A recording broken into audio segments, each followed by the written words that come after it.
প্রিয় বন্ধুরা, কেমন আছেন? আশা কি ভালো। সৃষ্টিকর্তা ৬টি পর্যায়ে বিশ্ব ব্রহ্মাণ্ড সৃষ্টি করেছেন। সৃষ্টিকর্তা ৬টি পর্যায়ে বিশ্ব ব্রহ্মাণ্ড সৃষ্টি করে তিনি স্বর্গরাজ্যে অবস্থান করেছেন এবং তিনি অসংখ্য অগণিত ফেরেশতা তৈরি করছেন।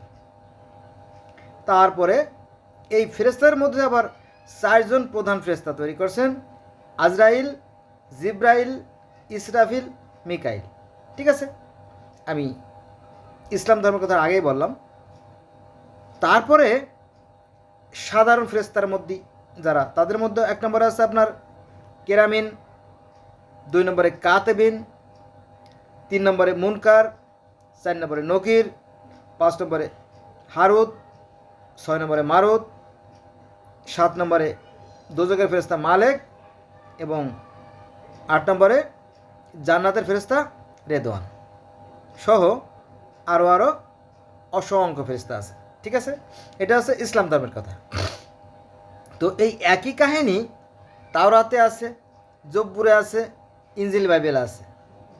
মানে এই ৩টে বা ৪টে যাই বলেন, মানে আব্রাহামিক রিলিজনে এই একই কাহিনী আছে, তবে একটু একটু ভিন্ন করে, আর কিছু না।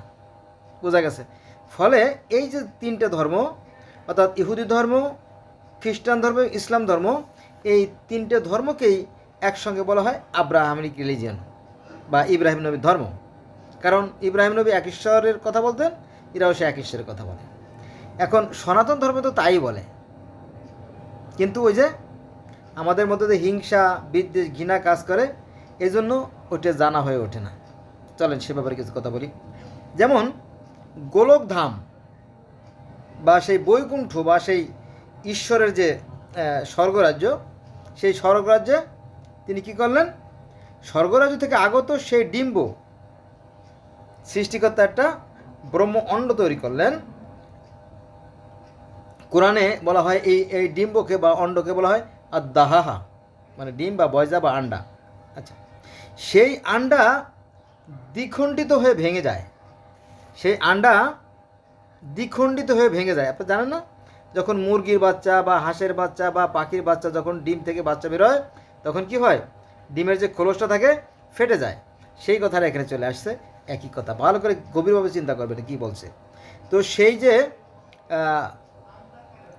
গোলকধাম বা স্বর্গরাজ্য থেকে যে আগত যে ডিম্ব বা হিরণ্যগর্ভ, সেটা কি হয়? ভেঙে যায় এবং মহানর্বে পতিত হয়। ভেঙে গিয়ে মহানর্বে পতিত হয়। সেই ডিম্ব থেকে মহাবিষ্ণু আবির্ভূত হয়। সেই ডিম্বের মধ্যে থেকে মহাবিষ্ণু আবির্ভূত হয়ে মহাজলে শয়ন করে। বিষ্ণু সেই ডিম্ব থেকে বের হয়ে মহাজলের ভিতরে শয়ন করে এবং মহাবিষ্ণুর লোমকূপ থেকে আলাদা আলাদাভাবে পৃথক যে জলরাশি উদ্ভূত হয়ে সর্বত্র পরিব্যাপ্ত হন। এই যে জলের মধ্য থেকে যে সৃষ্টির সূচনা, এটা আছে পবিত্র কোরআন শরীফের সূরা হুদের ৭ নম্বর আয়াতে আছে যে আল্লাহ পানির উপরে ছিল, তারপরে সেখানে সৃষ্টির কার্য সূচনা করেন। তো ওই একই কথা বেদে একটু বিস্তারিত বলা আছে। সেটা হচ্ছে যে গোলকধাম বা সেই স্বর্গরাজ্য থেকে আগত যে ডিম্ব, সেই ডিম্বটা কী হলো? সেই ডিম্বটা দুখণ্ড হয়ে ভেঙে গেল এবং সেই ডিম্বর মধ্য থেকে মহানর্বে পতিত হয়ে সেই ডিম্ব থেকে মহাবিষ্ণু আবির্ভূত হয়ে মহাজলে শয়ন করেন। এই যে বিষ্ণু মানে কি? সেই সৃষ্টিকর্তা বা ভগবান বা আল্লাহ পানির উপরে ছিলেন। সূরা হুদের ৩ নম্বর আয়াতে আছে, এই কথা বেদেও আছে, একই তো কথা, বরং বেদে বিস্তারিত আছে। দেখেন কি বলছে। তো সেই ডিম্ব থেকে মহাবিষ্ণু আবির্ভূত হয়ে মহাজলে শয়ন করেন। এখানে মহাজল কেন বলা হয়েছে? কারণ ব্রহ্মাণ্ড মানে কি? অতিকায় বিশাল, এজন্য এখানে মহা শব্দটা যোগ করা হয়েছে। ঠিক আছে, তাহলে সেই যে ডিম থেকে মহাবিষ্ণু আবির্ভূত হয়ে মহাজলে শয়ন করেন, মহাবিষ্ণুর তার লোমকূপ থেকে আলাদা আলাদাভাবে পৃথক পৃথক জলরাশি উদ্ভূত হয়ে সর্বত্র পরিব্যাপ্ত হন। জলরাশি থেকে তো এটা আছে আপনার বাইবেল আছে না, বাইবেলের যে আদি পুস্তক অর্থাৎ ওল্ড টেস্টামেন্টের একদম একের একে যদি আপনারা দেখেন তাহলে সেখানে ঈশ্বর পানির উপরে ছিল, ঈশ্বর পানির উপরে অবস্থান করতেছিল, আর চারিদিকে ছিল অন্ধকার, আর অন্ধকার কালো পানি। এই পানির কথা আছে চীনের ধর্মে, এই পানির কথা আছে আফ্রিকান ধর্ম, এই পানির কথা আছে গ্রিক ধর্মে, এই পানির ধর্ম আছে অ্যাজটেক ধর্মে, এই পানি কথা সুমেরীয় ধর্মে, এই পানির কথা বলা আছে মিশরীয় ধর্ম। নান নান নান মানে পানি, মিশরীয় ধর্মে নান মানে পানি। তো সারা পৃথিবীতে যত ধর্ম আছে সবাই তো একই কথা বলতেছে বাবা, তো সমস্যা কোথায়? আপনি অন্যদের কথা যদি না বলেন তাহলে তো জানবে কীভাবে, তাই না? এটা তো একটা রাজনীতি হয়ে গেল না বিষয়টা। আসুন আমরা ধর্ম জানি, ধর্ম মানি। এই মানব জনম বড় সার্থক জনম, এই মানব জনমে বারবার আসা হয় না। এই মানব জনমটা আমরা হেলায় নষ্ট না করি, অবহেলায় নষ্ট না করে ফেলাই। হ্যাঁ, এই জিনিসটা খেয়াল রাখবেন, ঠিক আছে? আর আমি এর আগে কয়েকটা ভিডিও দিয়েছি, দেখুন বেদের সাথে কোরআনে কিন্তু মৌলিক পার্থক্য নেই, একই ঘটনা, একই কাহিনী, শত শত পয়েন্ট আমি দিছি। আপনারা অন্য ধর্মকে ঘৃণা না করে, হিংসা না করে, বিদ্বেষ না করে আপনারা জানার চেষ্টা করুন, দেখবেন যে আমাদের পৃথিবী থেকে কলহ বিবাদ অনেকটা কমে যাবে। তাহলে বাইবেলের যে আদি পুস্তক, মিশরীয় ধর্ম, তারপরে আপনার ওই গিলগামেশ, সব জায়গায় তো সে একই কথা, পানি থেকে সৃষ্টি।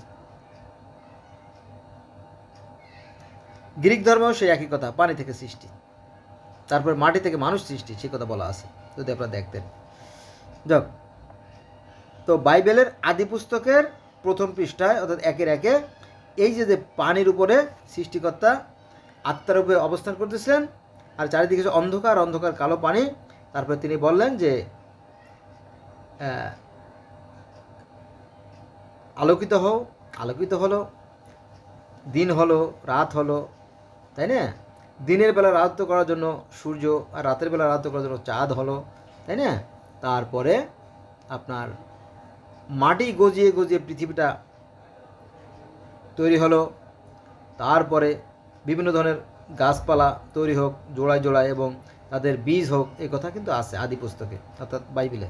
হ্যাঁ, সুন্দর করে সাজানো আছে বাইবেলে, কিন্তু সব ধর্মের সাজানো, আমি নাম বলবো না তাহলে আবার মাইন্ড করবে, এমনিই সমস্যা, তাই না? অনেকেই গালাগালি করে। যাক, সত্য কথা বললে সব যুগে, মানে 1000 বছর ইতিহাসেও দেখা যাচ্ছে সত্য কথা বললে তাকে গালাগালি শুনতেই হবে, ঠিক আছে? তো আমি সাম্যের কথা বলি, ঐক্যের কথা বলি, কোনো ধর্মের প্রতি আমার হিংসা বিদ্বেষ নাই। আমি যেহেতু জগতের বিভিন্ন ধর্মের ছাত্র, আমি সেই কথা আপনাদেরকে জানাতে চাচ্ছি যে আসুন আমরা হিংসা বিদ্বেষ ভুলে যাই, পৃথিবীটা আরও সুন্দর করে রঙিন করে তুলি আর কি। তাহলে বাইবেলের আদি পুস্তকের প্রথম পৃষ্ঠায় এই কথা বলা আছে, এবং এখানে বেদ, বাইবেল, কোরআন এবং তাওরাত সবই চলে আসে, 4টে গ্রন্থ একই কথা বলে। তো সমস্যা কোথায়? সমস্যা থাকলো না? থাকলো না। আচ্ছা, এবার আসেন আমরা এই যে পৃথিবীর যে 7টা স্তর, পৃথিবীর 7টা স্তর আছে না, এটা তাওরাতে আছে, জব্বুরে আছে, বাইবেলও আছে, কোরআনেও 7টা স্তরের কথা বলা আছে। মাঝে মাঝে সৃষ্টিকর্তা প্রথম আসমানে, আবার কখনো বা দ্বিতীয় আসমানে, কখনো বা তৃতীয় আসমানে, কখনো বা চতুর্থ আসমানে চলে আসেন। আসার বলে মানুষদের বলে, আসো নাকি কেউ অভাবী, আমার কাছে চাও, আমি তার অভাব মুক্ত করে দেবো। আসো নাকি কেউ মূর্খ অজ্ঞানী, আমার কাছে জ্ঞান চাও, আমি তাকে জ্ঞান দান করব। লাগবে নাকি কারো কিছু, তাই না? আমার কাছে চাও, আমি তাকে দেব। কিন্তু আমরা চাই না, আর চাইলেও কি চাওয়ার মতো চাই না বলে আমরা পাই না।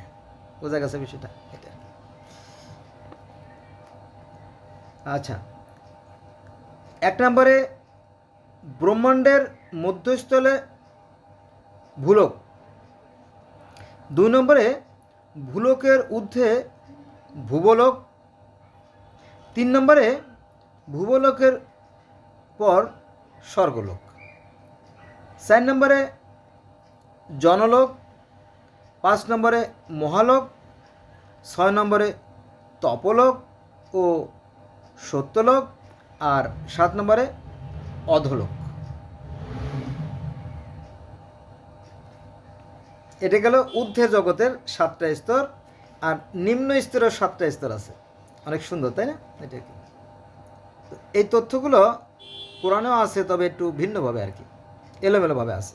আচ্ছা দেখেন, নিচের যে 7টা স্তর, 1 নম্বরে অতল, 2 নম্বরে বিতল, 3 নম্বরে সুতল, 4 নম্বরে তলাতল, 5 নম্বরে মহাতল, 6 নম্বরে রসাতল, আর 7 নম্বরে পাতাল। সুন্দর না? সুন্দর। আচ্ছা, আরও বিস্তারিত আছে, এত তো আর একটা ভিডিওতে আলোচনা করা যায় না, 10 মিনিট প্লাস হয়ে গেছে আর কি, তারপরে বলি। যেমন সত্যলোকের বাম দিকে আছে ধ্রুবলোক, সত্যলোকের বাম দিকে আছে ধ্রুবলোক, তারপরে পাতাল লোকের ডান দিকে আছে নরকলোক, তারপরে আছে স্রষ্টার রাজ্য, সেই স্বর্গলোক। সুন্দর না? সুন্দর। তো সৃষ্টিকর্তা যখন সুন্দর করে মানুষ সৃষ্টি করছে, মানুষ সৃষ্টি করার পরে তাকে একটা ক্যাটালগ দিয়ে দিয়েছে। ক্যাটালগ বোঝেন নাই? একটা গাইড বুক পরিচালনা করার জন্য। আপনি যখন একটা মোবাইল কিনবেন, তো দামি মোবাইল, ওই 3 টাকার মোবাইল না, ভালো মোবাইল, আইফোন টোন বা ভালো মোবাইল যখন কিনবেন, তখন দেখবেন আপনার সাথে একটা ক্যাটালগ দিয়ে দেবে, এই